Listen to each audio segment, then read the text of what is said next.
Isang mapagpalang araw sa inyong lahat, Luzon, Visayas at Mindanao, saan man kayo sulok ng mundo ay mag-ingat kayo palagi mga kabayan. Nandito naman tayo sa Pasay, Manila Bay Reclamation Project upang mag-update mga kabayan. Ayan. Ayan natin.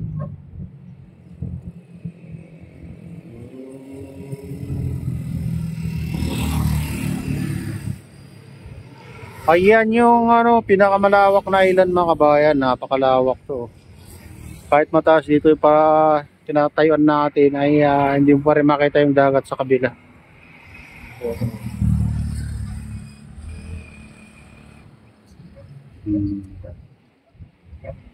Yan ang pinakamalaking island mga kabayan.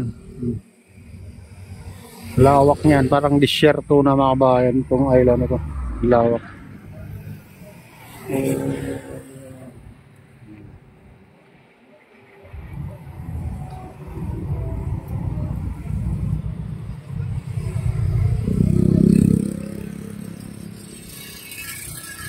Ayan.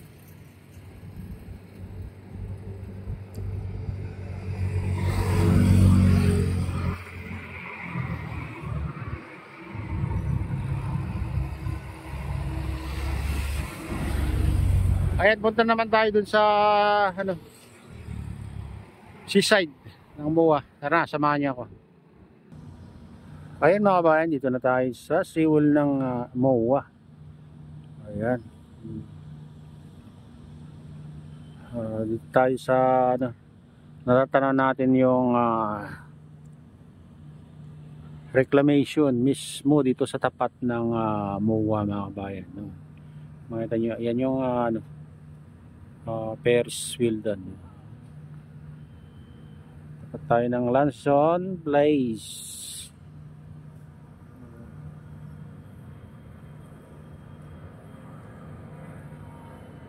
Ito patuloy na to mga kabayan, patuloy na pinapataas yung gitna. Doon banda doon, mataas na doon.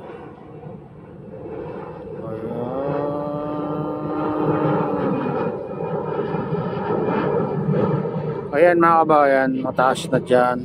Patuloy na tinatambakan. Doon banda naman mga kabayan, pinapalawak naman nila doon mga kabayan. Dito banda yan ang dyan pinapalawak naman nila mga kabayan. Kasi maluwag pa dyan yung walang tambak. Ayan mga kabayan, focus natin sa ibang parte mga kabayan.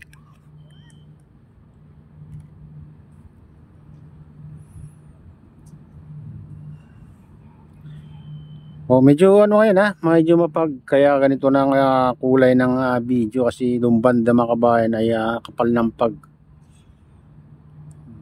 So silipin natin dito. Ganyan kalapit sa mga kabayan, seawall ng MOA, parang 1,500 meter lang yata yung layo dito sa seawall ng MOA. Dito yung reclamation.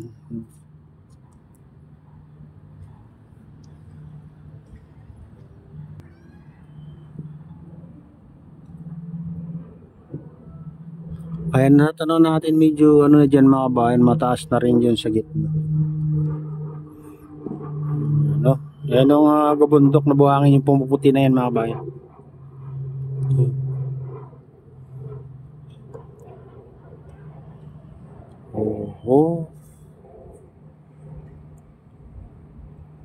Ito mga kabayan, naiwalay diyan sa malaking island, may tulay na pagitan. Doon ang tulay na ginawa nila. Ito banda. Ayan. Natin.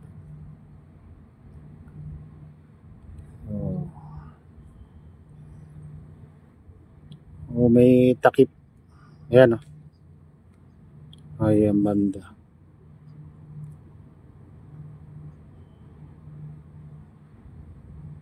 May takip na geotextile. Hindi makakakita masyado dito kasi nasa gitna tayo mga kabayan, hindi makita yung tulay natin.